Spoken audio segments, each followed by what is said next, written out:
Երեքշաբթի արևելյան ժամանակով 8:00-ին Իրանի գլխին կրակ թափելու Թրամփի հետ հաշվարկը սկսված է։ Աշխարհը սպասում է Միացյալ Նահանգների նախագահի Մերձավոր Արևելքում ապոկալիպտիկ սցենարի իրականացմանը։ Սպիտակ տան ղեկավարը մինչև ապրիլի 6-ը ժամանակ էր տվել Թեհրանին, սակայն ավելացրել է ևս 24 ժամ։ Կամ Իրանի հետ խոշոր պատմական գործարք կկնքվի, կամ երկրորդ աշխարհամարտից հետո աննախադեպ էսկալացիա կլինի։ Թրամփն իրական դժոխք է խոստացել, եթե իր ձևակերպմամբ գրողի տարած Հորմուզի նեղուցը չբացեն խելագարները։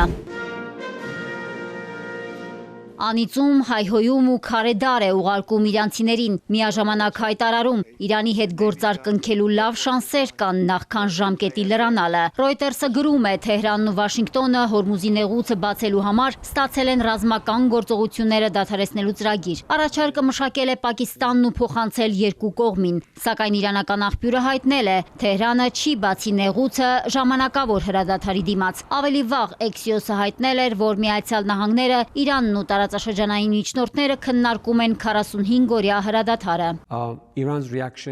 Իրանի պատասխանը լինելու է համարժեք։ Այս գործողությունները մեր երկրի ու ժողովրդի պաշտպանության համար են։ Ցանկանում են, որ ամերիկացիները հասկանան, որ սա իրենց պատերազմը չէ։ Սա Միացյալ Նահանգների վարչակազմի ընտրությունն է։ Ամբողջ աշխարհը, նաև Միացյալ Նահանգները հասկանում են, որ այս պատերազմն անօրինական է։ Այս հակամարտությունը հիմնված է այն կեղծ պնդման վրա, որ Իրանը ցանկանում է միջուկային զենք ստեղծել։ Դա սուտ է։ Սուտ է նաև, որ Իրանն ուղիղ սպառնալիք է ամերիկացիների համար։ Իրանի էներգետիկ հատվածի ենթակառուցվածքների վրա հարձակումը պատերազմական հանցագործություն է։ Իրանը պատրաստել է հրադադար հաստատելու միջնորդների առաջարկի պատասխանը։ Իրանի արտգործնախարարության խոսնակի պնդման բանակցությունները չեն կարող անցնել ճնշման ներքո։ Չնայած ստեղծված իրավիճակին Իրանը տարածաշրջանի երկրներին բարեկամ է համարում։ Մենք միշտ ասել ենք, որ տարածաշրջանի երկրներին համարում ենք մեր բարեկամները եւ վճռական ենք պահպանել բարեկամական հարաբերություններ։ Հույս ունենք, որ ապագայում այդ երկրները դասեր կքաղեն վերջին իրադարձություններից։ Էսմայել Բաղային նաև զգուշացրել է ցանկացած երկիր, որը որևէ կերպ օգնում կամ մասնակցում է Իրանի դեմ հարձակումներին, պետք է պատասխանատվության ենթարկվի։ Մինչ կրակի դադարեցման թեժ քննարկումներ են ընթանում, Մերձավոր Արևելքում կատաղի պայքարը շարունակվում է։ Ամերիկա-իսրայելական ուժերն ինտենսիվ հարվածում են Իրանի մայրաքաղաքին։ Թեհրանում կան նոր ավերածություններ։ Զոհվել է առնվազն 13 մարդ, այդ թվում 6 երեխա։ Դեպքի վայր են մեկնել փրկարարներ փլատակներից մարդկանց դուրս բերելու համար։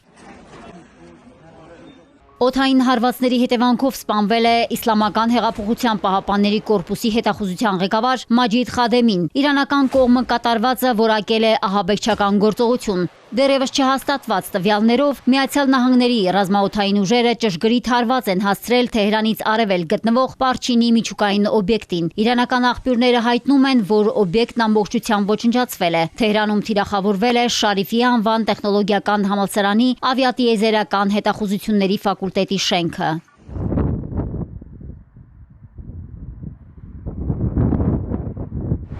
Իրանի կոշտ պատասխանը չի ուշացել։ Իրանական լրատվամիջոցները հրապարակել են ամերիկյան խոցված ուղղաթիռի կադրերը։ Պահապանների կորպուսը գրոհել է նաև Իրաքյան Քրդստանում գտնվող Էրբիլի ամերիկյան ռազմաբազան։ Հզոր պայթյուններ են եղել ու հրդեհ է բռնկվել նաև Բաղդադում գտնվող ամերիկյան բազայի մոտ։ Իրանը հարվածել է իսրայելական բնակավայրերին, նշանառության տակ են Թել Ավիվը, Պետահ Տիկվան ու Հայֆան։ Հայֆա քաղաքում բազմաթիվ ավերածություններ կան։ Փլատակներից դուրս է բերվել 2 կնոջ մարմին, ևս 2 կին ենթադրաբար դեռևս փլատակներում են։ Հրկիզվել են բազմաթիվ ավտոմեքենաներ։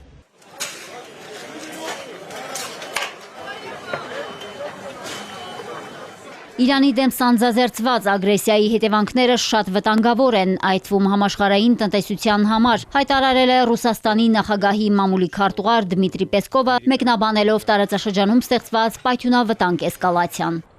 Մարիկ Օստանյան, Էպիկենտրոն։